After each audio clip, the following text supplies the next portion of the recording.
Hello, everyone. Welcome to Developing Palates. I'm Aaron Loomis, coming to you from the Ventura Cigar Company studio. With me today is Jiunn Liu. How you doing, Jiunn? Pretty good. So today we are talking about the RoMa Cromagnon EMH Don Bosco. Cigar is Robusto Extra 5-inch by 56 ring gauge. Comes out of the Fábrica de Tabacos Nicasueño factory in Nicaragua. Wrapper is Connecticut Broadleaf and Ecuadorian Connecticut Candela. The binder is Cameroon, and the filter is from Nicaragua. It is blended by Skip Martin and Esteban Disla. Price point is $10, and the cigar was released in May of 2019. So with all that out of the way, Jiunn, what was your overall smoking experience like? It was pretty average. So this is actually my very first written RoMa Craft cigar review. And it's interesting that I started with a Cromagnon, which is I don't like.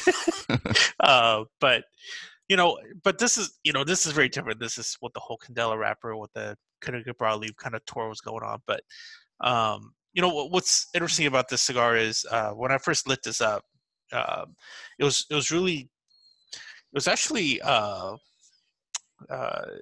confusing because that first third, which actually is the only third that I liked, I got like very precise, like absolutely 100% sure, coffee beans, hay, toast, and it was just a really good flavor profile. It wasn't overly spicy, it wasn't strong, none of that stuff. But I got to that second third, and all of a sudden it was like a light switch. It was super strong, and then the flavor profile just like completely morphed into this like cedar light baking spice thing, and it was just nothing like what I had within the first third.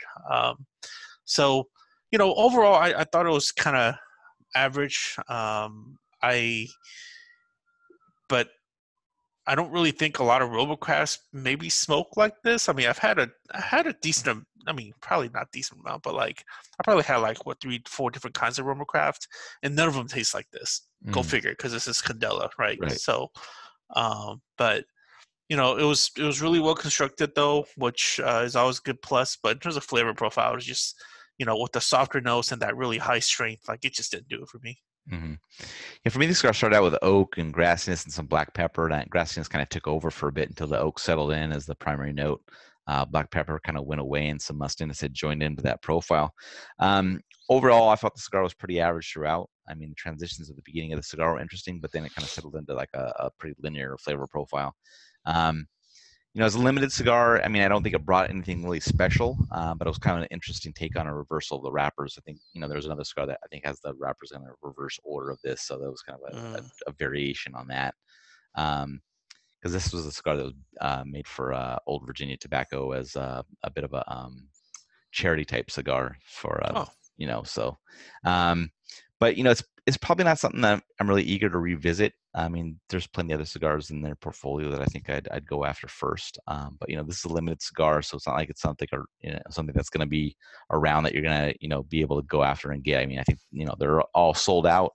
If you don't have them, you're not going to get them unless you're trading for them or buying them on the secondary market. So, I mean, it's an interesting cigar and maybe something that people want to hunt after, especially if they're RoMa Craft fans. I'm sure there's people that this really fits their profile and things like that. So getting the scores, start with you, Jiunn. You gave it a 6.10. I gave it a 5.55. How does that 6.10 match up with your experience? It matches. I mean, I think I got a nice bump because I rated the burn and draw to be perfect. But my main focus on this is I felt like like I was talking about with the flavor profile being average. Yeah, my 5.5 matches. I mean, I thought it was a just completely average flavor profile. I had some issues with the burn. It was got a bit wavy and needed some touch-ups and things like that. But the draw was perfect, so kind of had some pretty good construction that was in there. So the mid fives is a good match for it. Any other final thoughts from you on this one? I was looking through like the different tobacco this thing was using. Like, I mean, you're talking about some really heavy tobacco with broadleaf, Cameroon, right? Yeah. And then you like wrap it around in like a Candela, non-assuming Candela green cigar, right? Green wrapper. So, I mean, I don't know. Who started this kind of trend? Was it that Alec Bradley, Black Market Hooligan that started this like funky I don't tail know. wrap things. Anyways, it's Yeah, I don't know. I kind of feel like this kind of stuff is getting really popular now. yeah, And then like especially like LFD comes to mind, but like they take it up to the super next level artistic level, you know. yeah. But I don't know. It kind of plays a trick on you, right? Because like when I was smoking this, I could taste the heavier tobaccos, right? And Right. especially the body.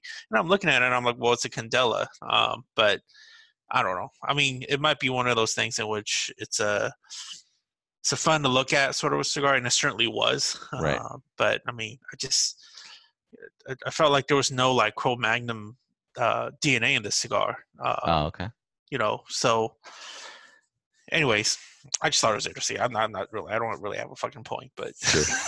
All right. All right. If you're just catching this video on YouTube, be sure to subscribe to us. Also, check out the full written review on the website, developingpalates.com.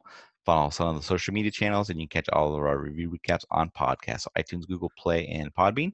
Thank you for tuning in. We will catch you on the next one.